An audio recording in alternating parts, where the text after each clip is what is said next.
Good morning, spiritual companions. Today we are reading God, the Substance of All Form by Joel S. Goldsmith. Continuing Chapter 5, Treatment as the Consciousness of Truth. Page 60. Stating the nature of the claim. Being told the nature of the claim, although not necessary, is sometimes helpful, particularly from the standpoint of the patient. Very often, a patient is carrying around in his thought a terrific fear of some condition, a condition he actually may think is present in the body. The condition may be entirely imaginary, or it may stem from some of the radio and newspaper reports he has heard or read. I have known many people who have been suffering from cancer for years, and yet today are just as hale and hearty as they were 18 years ago. There is a perennial fear of cancer, just as there is a perennial fear of consumption, polio, influenza, and pneumonia. Many people suffer pains which firmly convince them that they have this or that the matter with them, and very often, in talking about it to a practitioner, they are freed from their fear. By telling it, they get it out of their system, and knowing that someone else is going to take over, it is easier for them to drop it than it would be otherwise. Therefore, in cases of this nature, it is sometimes helpful to let the patient tell the nature of his claim, if he wishes to do so. Here, however, the practitioner must be wise. Once it has been stated, he should not permit the patient to rehearse it over and over again. It must be dropped for the sake of the patient as well as the practitioner. In the second place, it may also be helpful to the practitioner to have the nature of the claim stated because, regardless of how far advanced the practitioner may be, every time anyone asks for help, something takes place in the consciousness of the practitioner.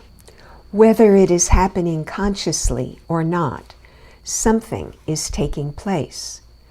For example, should someone telephone and say, "My arm is paralyzed," immediately, whether or not the practitioner consciously thinks it, there is a response within which recognizes consciousness as the cause and source of all action, not the body, not the muscles. And in that way, there is a direct response to the claim of inaction or no action. Begin your treatment with the word God.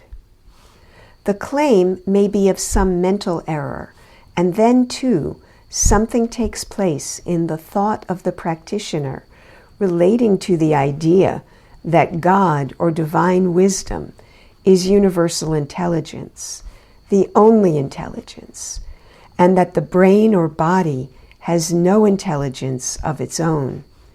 There is only one intelligence, and that is God. All this takes place in the practitioner's consciousness, either consciously or unconsciously, but it takes place. So, for those not yet far enough along in this work to know that this does go on, even if not consciously, it becomes necessary for them to treat consciously. If the claim were one of mental deficiency, the person giving the treatment should realize, why, intelligence is God. It is not personal. There is no such thing as one person's having more intelligence than another. Intelligence is an activity of the one universal soul, and for that reason it is universal, impersonal, and impartial, equal in all spiritual being. All our trouble has arisen from the belief that there is a you and that there is an I, separate from God, each one living his own life, each one dependent on his education or lack of education, on environmental circumstances, or on national and international conditions. That is the belief. But the truth is that since God is all, since God is infinite being, God is never the victim of discord. That is a treatment to any situation. You can go through the whole category of human error, and by beginning with the word God, you can find the correct treatment for error of any nature. Always begin your treatment with the word God. If the claim or belief has to do with action or intelligence, you might immediately think of God as intelligence, and whatever you find God as intelligence to be, that is what the individual is. If the claim is one of fear of death, you would dwell on the idea of God as life, and whatever you find God to be as life, the individual is. Since life is immortal, eternal, and omnipresent, these qualities of life are true of the individual. That would be your treatment. When we have realized or voiced the truth about the problem, then is the time for us to sit back and take a listening attitude, as if now we have brought ourselves to that place of realization or awareness where we are going to receive an answer. We are waiting to receive an assurance that all is well, that our problem has been deposited in the right place to be taken care of. It is at that point, after the treatment has been given, that prayer begins. Prayer, as I understand it, is the Word of God. Prayer is not something you do. Prayer is something you become aware of. Prayer is the Word of God which comes to you.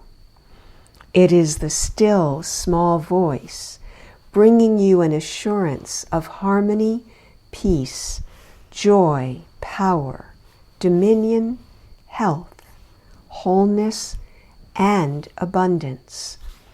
Therefore, after you have given the treatment, whether it is for yourself or another, sit back quietly and open consciousness. Here I am, Father. Speak, Lord, for thy servant heareth, and wait for the answer to come. The healing consciousness. Above all, remember this: the least desire for personal gain, the least trace of selfishness, nullifies the whole procedure. There is nothing to be gained, and our work cannot be from the standpoint that there is. God is infinite being, infinitely disclosing, revealing, unfolding, manifesting, and expressing itself as you and as me. The only purpose of treatment, the only purpose of prayer, is for us to become consciously aware of the perfection that already exists. Anything that we become aware of as the truth about ourselves and our being must be understood to be the truth about everyone else.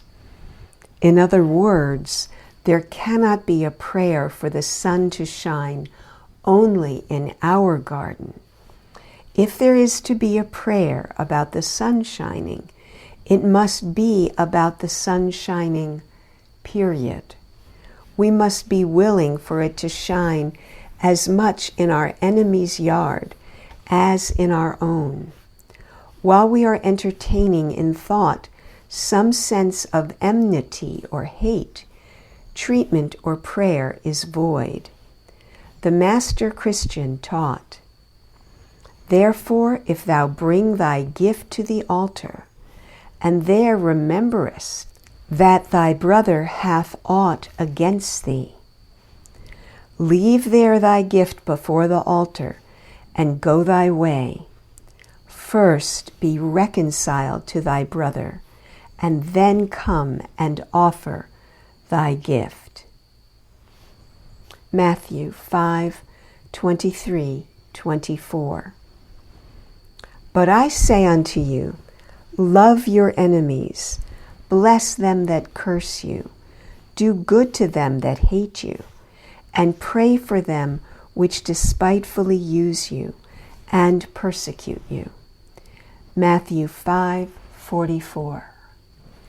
"Lord, how oft shall my brother sin against me, and I forgive him? Till 7 times? Jesus saith unto him, I say not unto thee, until 7 times, but until 70 times 7. Matthew 18:21-22. Can you not see that without this quality of forgiveness, treatment or prayer is just a waste of time? Consciousness must be a transparency for God, and a transparency for God is universal, impersonal, and impartial. His rain falls alike on the just and the unjust. The teachings of the Master are full of love and forgiveness, with never a trace of judgment or condemnation. Remember, in the case of the man born blind, when the disciples asked the Master, who did sin, this man or his parents, that he was born blind? Jesus answered, neither hath this man sinned, nor his parents. And to the adulterous woman he said, neither do I condemn thee.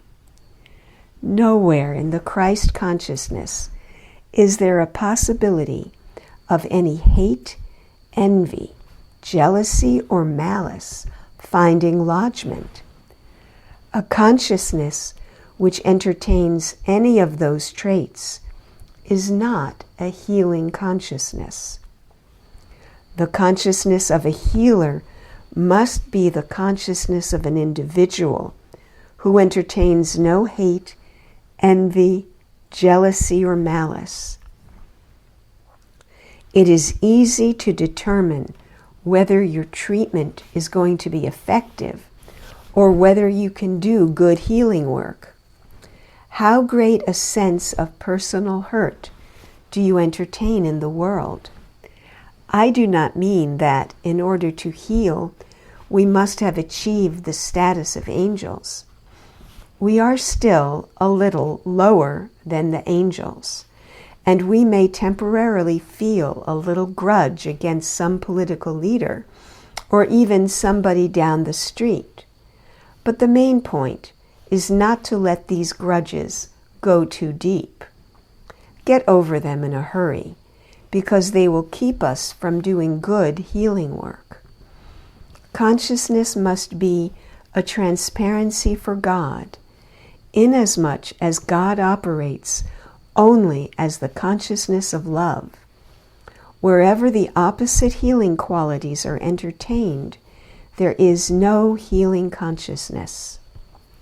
Be perfectly willing for any truth you are knowing about yourself to be universally true. The question has been asked if I regard treatment as illumined reason, and I have pointed out that treatment would have to be illumined reason, because the ordinary reason of the human mind would not be a very good treatment. In other words, treatment as illumined reason would be the realization of the presence of life, even where death appears to be. The reasoning mind would say, well, this is death. There is no use doing anything about it. But illumined reason would know that there never had been a death in the spiritual universe. End of section. End of today's reading. A blessed day to you.